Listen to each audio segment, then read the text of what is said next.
Assalamualaikum warahmatullahi wabarakatuh. Siswa-siswi kelas 8 MTS Sadat Darain yang Bapak banggakan, apa kabar? Semoga semua dalam keadaan sehat walafiat dan tetap semangat dalam mengikuti pembelajaran jarak jauh.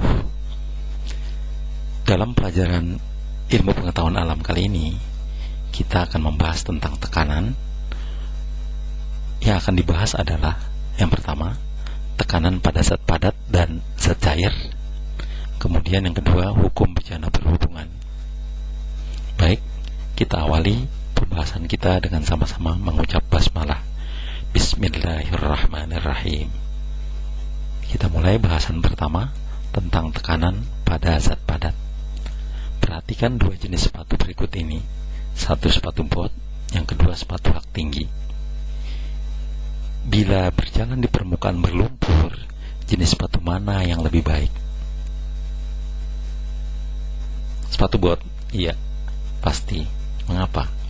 Karena kalau kita bisa bayangkan, kalau kita gunakan sepatu hak tinggi seperti ini di jalan atau di permukaan tanah berlumpur, bisa jadi bagian yang runcing ini akan menancap di tanah sehingga menyulitkan kita untuk melangkah. Nah, demikian pula pada contoh berikut ini. Dua buah paku A dan B.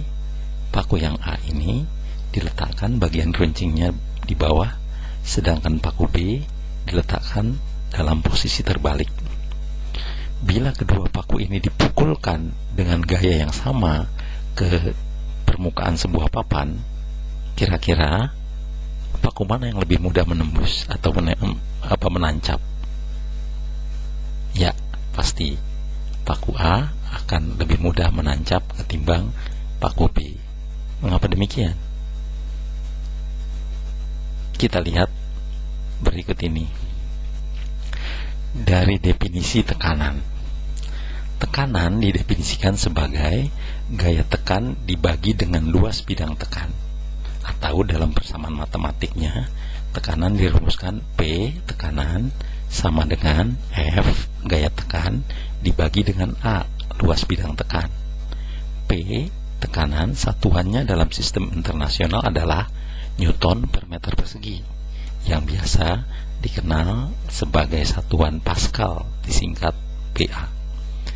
F nya gaya tekan atau berat benda, satuannya Newton. Sedangkan A luas bidang tekan satuannya adalah meter persegi. Dari persamaan ini kita bisa lihat bahwa makin besar gaya F, gaya tekan, maka tekanan akan makin besar. Kita bisa mengatakan bahwa tekanan sebanding dengan F.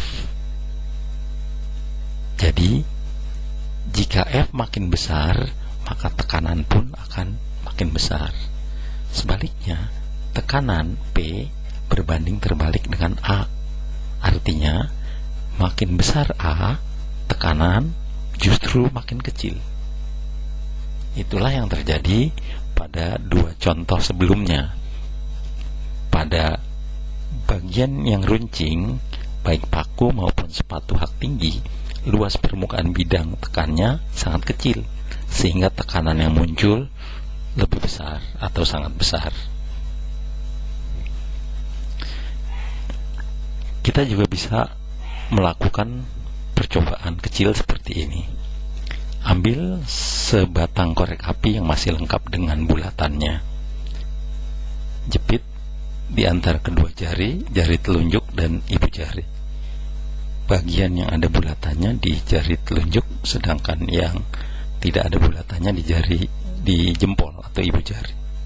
Nah, ketika kita tekan dengan kuat kedua ujung pentul korek api ini, akan mendapatkan gaya tekan yang sama, tetapi efek atau akibat yang dirasakan pada kedua bagian tangan kita ini berbeda. Pada bagian ibu jari yang tidak terdapat bulatan pentul korek api, ini akan terasa lebih sakit, atau bila kita lepaskan akan terlihat di sini ada bekas yang lebih dalam ketimbang pada bagian yang ada bulatannya. Apa demikian? Karena pada bagian yang ada bulatannya, luas bidang tekannya lebih besar, sehingga tekanannya lebih kecil. Berikut kita lihat contoh soal hitungan. Contoh pertama, balok seberat 600 Newton diletakkan di lantai seperti pada gambar ini. Diminta hitung besar tekanan balok terhadap lantai. Nah, kita lihat berat balok atau F-nya adalah 600 Newton. Kemudian luas bidang tekan adalah bagian balok yang menyentuh permukaan lantai, yaitu bentuknya persegi panjang. Jadi luasnya adalah 3 meter dikali 1 meter, atau luasnya 3 meter persegi. Sehingga kita bisa selesaikan, diketahui gaya tekan 600 Newton, luas bidang tekan 3 meter kali 1 meter, jadi 3 meter persegi. Ditanyakan berapa tekanannya. Tekanan adalah gaya tekan dibagi luas bidang tekan, yaitu 600 F-nya gaya tekan dibagi luas bidang tekan 3 meter, sehingga didapat 600 bagi 3 adalah 200 Newton per meter persegi, atau dikenal sebagai 200 Pascal. Demikian, mudah bukan? Contoh kedua, kubus dengan panjang sisi 10 cm diletakkan di atas lantai. Jika berat kubus ini adalah 500 Newton, hitung besar tekanan kubus terhadap lantai. Nah, jelas di sini luas bidang tekannya adalah 10 kali 10, yaitu 100 cm persegi.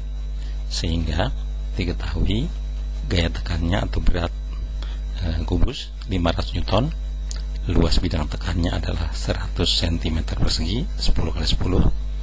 Kemudian yang ditanya berapa tekanannya, kita jawab tekanan adalah gaya tekan dibagi luas bidang tekan, yaitu 500 dibagi 100 cm persegi, sehingga didapat tekanannya adalah 5 Newton per cm persegi. Nah, perhatikan satuan 5 Newton per cm persegi ini bukan satuan sistem internasional, sehingga seringkali diminta untuk mengubahnya ke dalam satuan Pascal. Bagaimana caranya? Mudah sekali. Dari satuan Newton per cm persegi diubah menjadi satuan Pascal, cukup dikalikan dengan angka 10.000. Jadi 5 Newton per cm persegi sama dengan 5 kali 10.000 sama dengan 50.000 Pascal. Demikian mudah. Banyak berlatih akan makin mudah. Berikutnya, tekanan pada zat cair. Tekanan pada zat cair ini dikenal sebagai tekanan hidrostatik. Hidro artinya air, statik artinya diam. Jadi tekanan hidrostatik adalah tekanan yang ditimbulkan pada air yang tenang atau yang diam. Tekanan hidrostatik sendiri adalah diakibatkan oleh berat zat cair. Jadi tekanan hidrostatik hanya bergantung pada massa jenis zat cair, ketinggian permukaan zat cair, dan gravitasi. Tekanan hidrostatik tidak bergantung pada luas atau sempitnya dasar wadah atau dasar bejana. Perhatikan dua bejana ini, bejana A dan bejana B. Permukaan bejana A lebih luas, dasar bejana A lebih luas daripada dasar bejana B. Tetapi karena kedua bejana ini diisi dengan air yang sama dan ketinggian air pada kedua bejana juga sama, maka tekanan hidrostatik di dasar bejana A akan sama dengan tekanan hidrostatik di dasar bejana B. Mengapa? Karena tekanan hidrostatik tidak bergantung kepada luas atau sempitnya dasar bejana. Kita lihat persamaannya atau rumusnya. Tekanan hidrostatik itu sama dengan massa jenis dikali gravitasi dikali H dikali kedalaman. Ini massa jenis, simbolnya adalah huruf rho. Jadi tekanan hidrostatik sama dengan rho kali G kali H. Tekanan hidrostatik satuannya Pascal, sedangkan massa jenis rho satuannya kilogram per meter kubik, gravitasi satuannya meter per sekon kuadrat, dan ketinggian permukaan zat cair satuannya m meter. Kita lihat contoh soal pertama. Jika massa jenis air laut adalah 1200 kg per meter kubik dan gravitasi adalah 10 meter per detik kuadrat, hitung besar tekanan hidrostatik pada kedalaman 5 meter. Kita lihat, diketahui di sini dari soal, massa jenis air laut 1200 kg per meter kubik, gravitasinya 10 meter per sekon kuadrat atau per detik kuadrat, kedalamannya adalah 5 meter. Ditanyakan berapa tekanan hidrostatiknya. Kita jawab, tekanan hidrostatik adalah massa jenis kali gravitasi kali kedalaman atau ketinggian permukaan zat cair, sehingga massa jenis 1200 dikali G10 kali H5 hasilnya adalah 60.000 Pascal. Jadi tekanan hidrostatik pada kedalaman tersebut adalah sebesar 60.000 Pascal.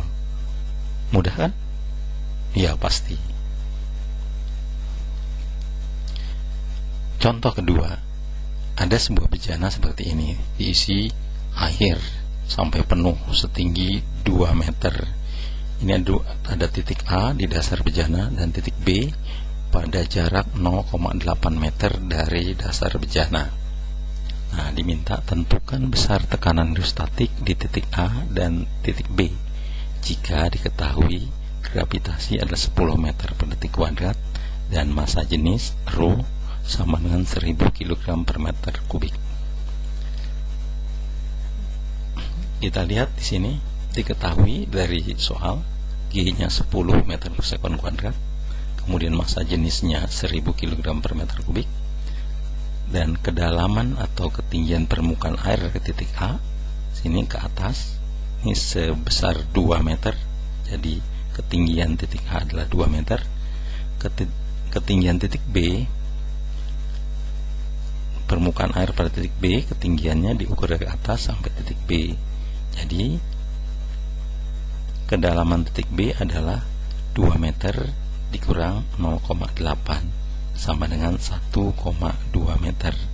Jadi kedalaman titik B adalah 1,2 meter. Nah, dengan demikian kita dapat tekanan hidrostatik di titik A adalah massa jenis kali gravitasi kali kedalaman titik A, yaitu 1000 kali 10 kali 2 meter sama dengan 20.000 Pascal. Sedangkan besar tekanan hidrostatik di titik B adalah massa jenis dikali gravitasi dikali kedalaman titik B, yaitu 1,2 meter. Jadi tekanan hidrostatik di titik B adalah 1000 kali 10 kali 1,2 sama dengan 12.000 Pascal. Oke. Nah, kita beralih sekarang tentang hukum bejana berhubungan. Bejana berhubungan bisa dilihat pada gambar ini adalah bejana yang tabung-tabungnya ini berhubungan satu sama lain. Jika diisikan air atau zat cair pada satu bagian, maka zat cair ini akan mengisi ke seluruh bagian yang lain. Inilah yang disebut sebagai bejana berhubungan. Nah, hukum bejana berhubungan menyatakan bahwa permukaan air dalam suatu wadah selalu mendatar dan sama tinggi. Perhatikan di sini, pada setiap tabung kita lihat ketinggian permukaan zat cair sama tinggi.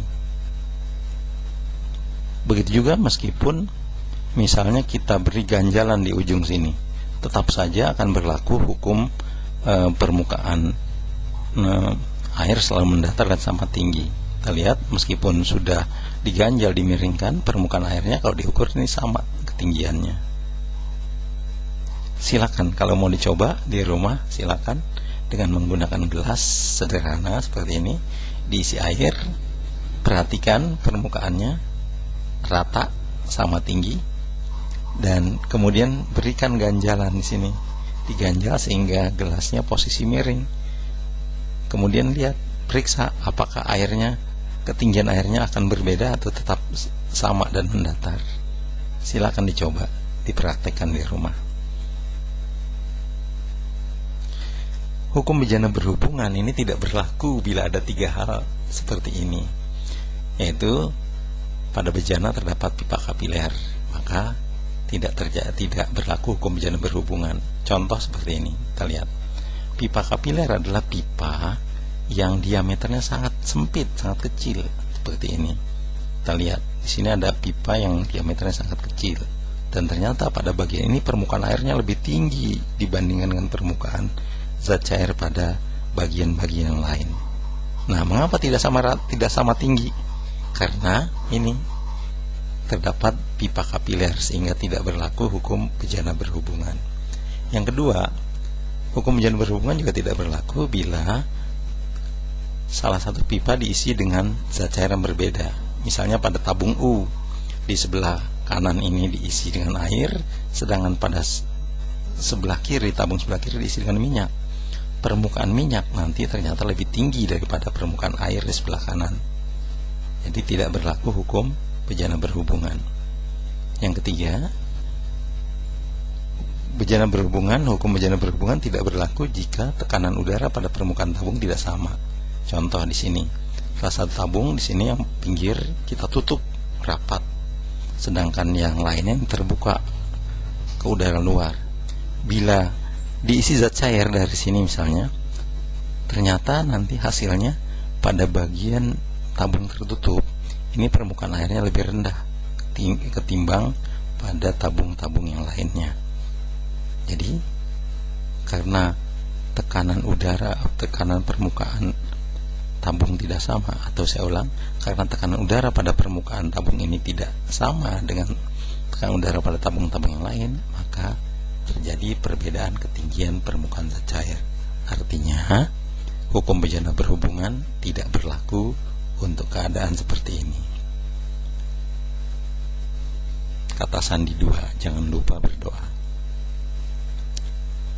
Nah, hukum bejana berhubungan banyak dimanfaatkan. Di sini saya beri contoh 3 contoh sederhana.